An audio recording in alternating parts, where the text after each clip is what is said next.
malam semua. Aku dapat petunjuknya angka 8 di hari Jumat ini.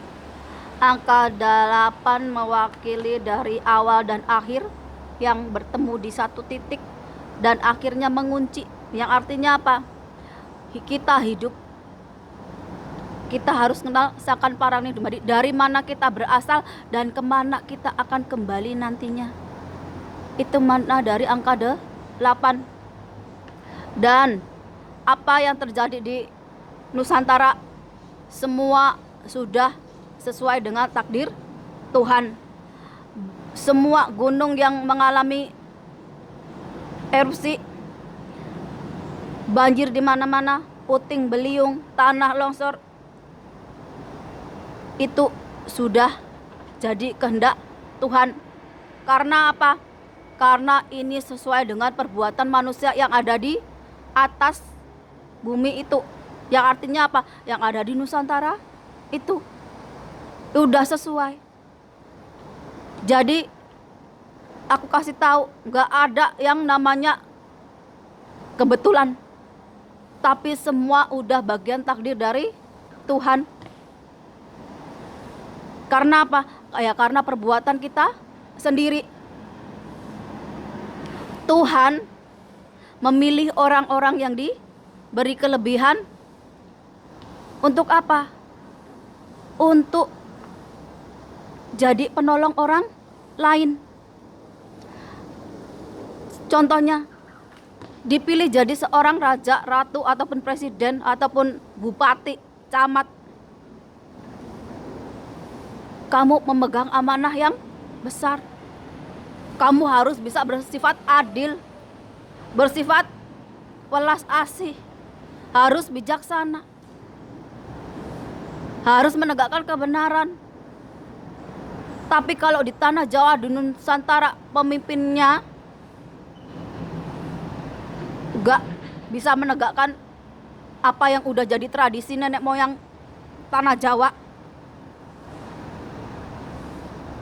Yang ada apa? Kemunduran. Kalian gak bakalan namanya hidup lebih baik daripada bangsa lain. Kenapa? Karena kalian sendiri yang menciptakan kesengsaraan kalian sendiri. Cina punya leluhur mereka. Mereka juga meyakini Tuhan. Arab juga punya leluhur, meyakini Tuhan. Setiap tanah itu punya leluhur sendiri-sendiri, punya adat istiadat sendiri-sendiri.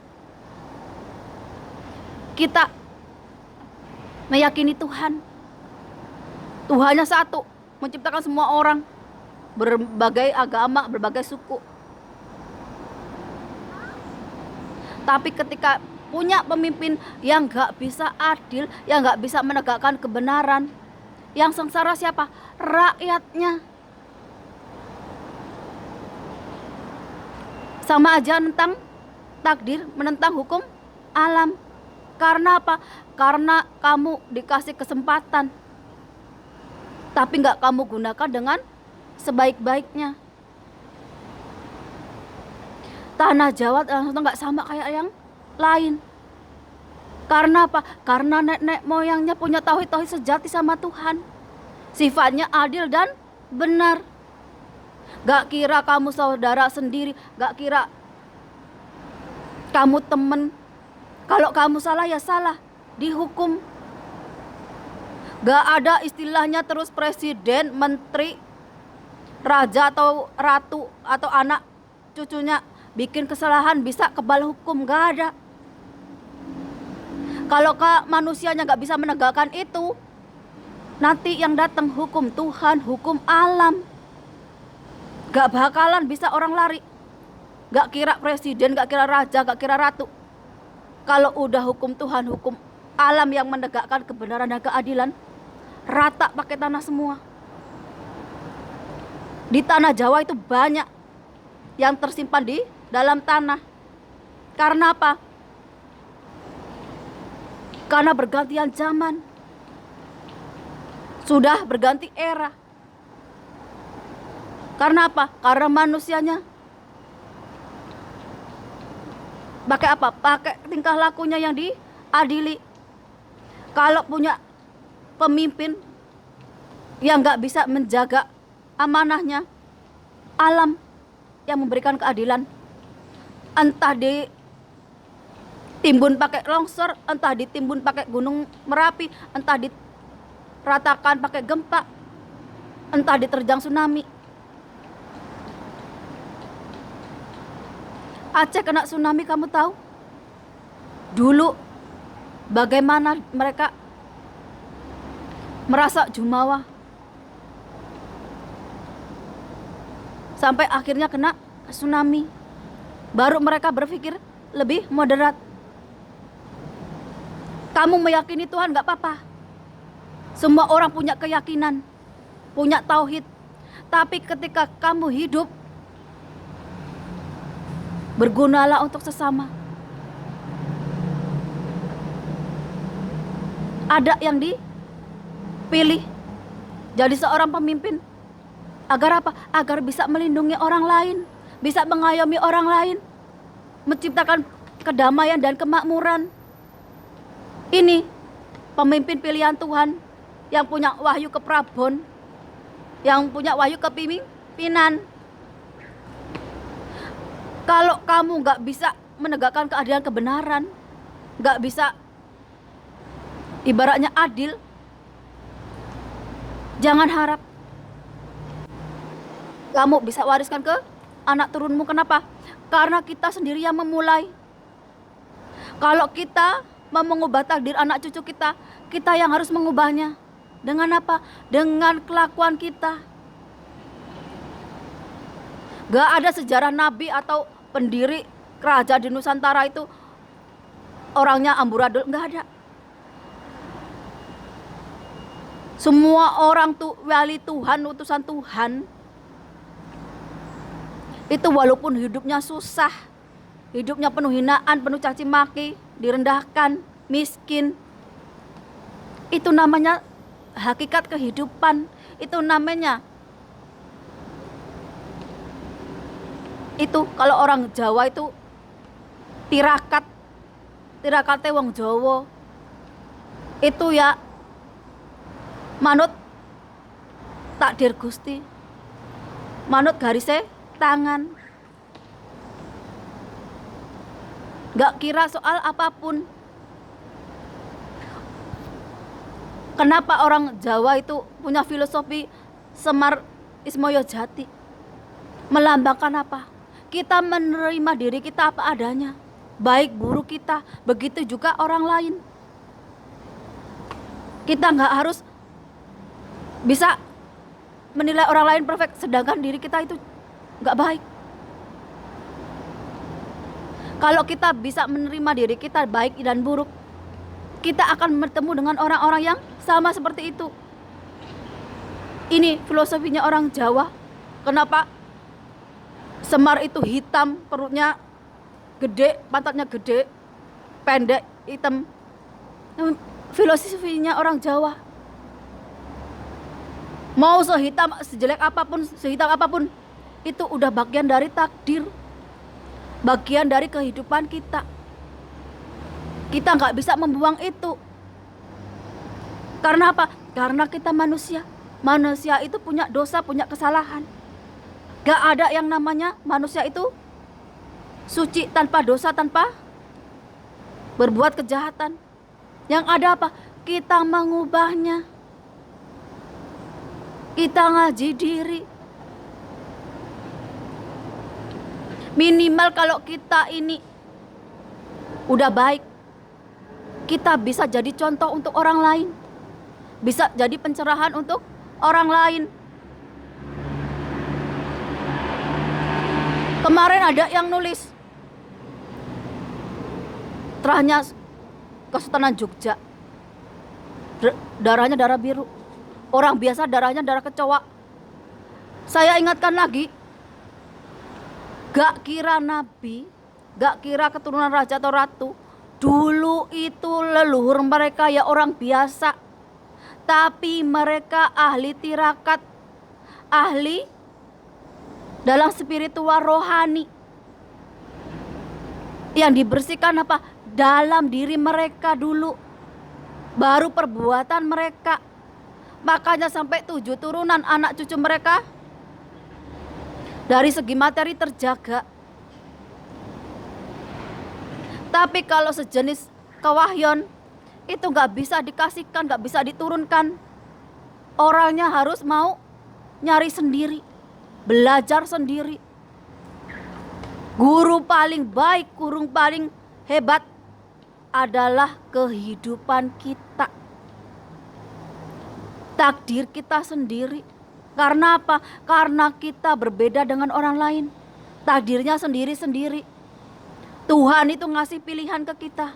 Kamu mau jadi setan, mau jadi malaikat, mau jadi orang baik, mau jadi orang jahat, ada di dalam diri kita ini. Diri kita ini alam semesta, diri kita ini jagat ageng yang diperkecilkan ke dalam diri kita ini. Kita sama di mata Tuhan. Yang membedakan adalah amal perbuatan kita. Jadi kalau yang dikasih amanah, entah jadi RT, RW, presiden, raja ratu, ingat, di mata Tuhan gak ada yang kebal hukum. Kalau sudah hukum Tuhan, hukum alam, pangkat derajat itu gak mampu namanya menghindari kematian ataupun bencana alam ataupun apapun itu. Sejarah dulu itu sampai sekarang udah banyak yang daratan tenggelam ke dasar laut. Banyak peradaban di zaman kuno itu ada di dasar tanah. Karena apa? Karena berganti masa, berganti siklus kehidupan. Yang gak baik dibuang, digantikan dengan yang lebih baik lagi. Ini yang kita gak bisa hindari. Kita di bawah, di pertengahan, dan di atas. Begitu juga. Agar kita apa? Kita ngerti asal usul kita. Kita diciptakan kemana kita kembali lagi. Jadi kenapa orang Jawa itu sangat tertinggal sekarang? Ya karena orang Jawa lali Jawa nih. Udah lali leluhur-leluhurnya yang ngajarin banyak hal, banyak macem. Tauhidnya langsung ke Tuhan. Nerimo ing pandem. Makanya orang-orang Jawa zaman dulu itu apa? Punya namanya kesetiaan, mencintai tanah air, bijaksana, linuwe. Perosak dulunge winara, sebelum ada kejadian dia udah ngerti dulu. Ratusan atau ribuan tahun sebelum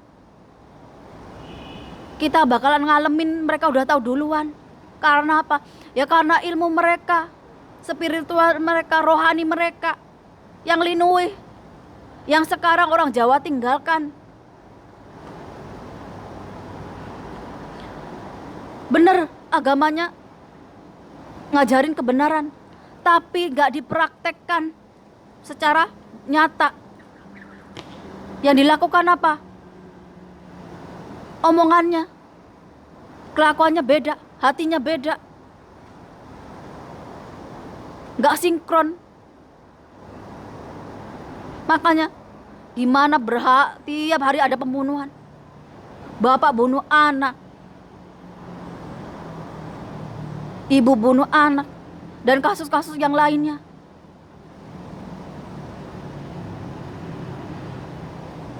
Gimana rakyatnya mau jadi orang yang bermoral kalau pemimpinnya mencontohkan yang gak baik?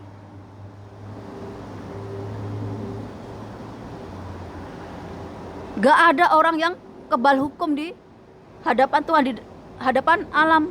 Karena apa? Karena hukum tabur tuai, hukum karma itu gak mengenal agama. gak mengenal suku bangsa.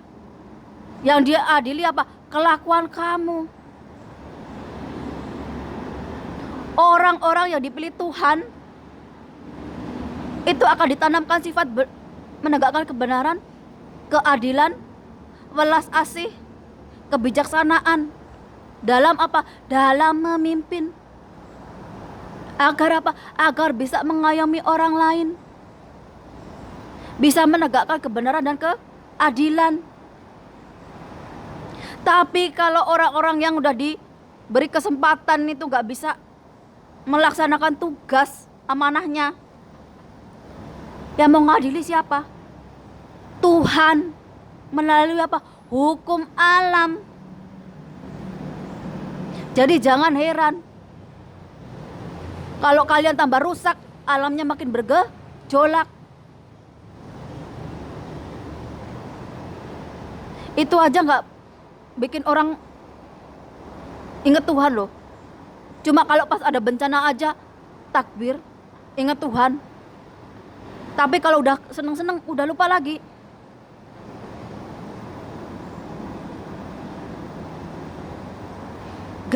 Orang gak bakalan percaya. Karena apa?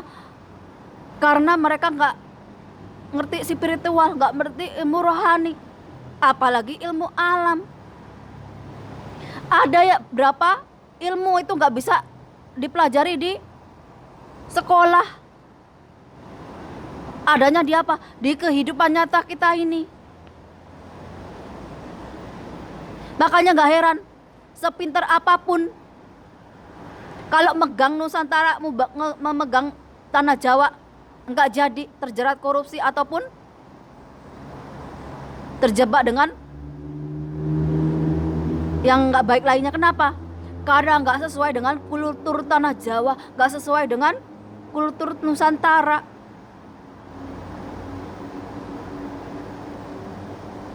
Karena belajarnya ke luar negeri sana, yang kulturnya nggak sama seperti orang Jawa.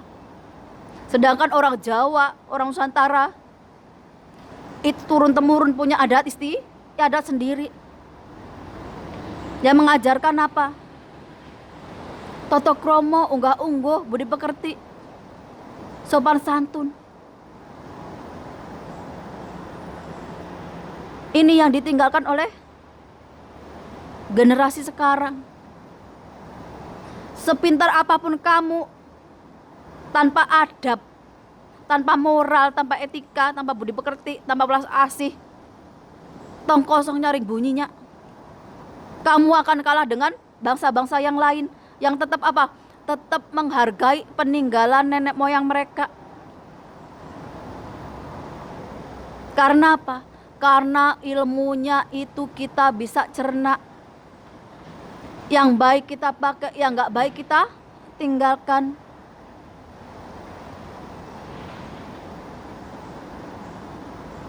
Ini yang nggak ngerti,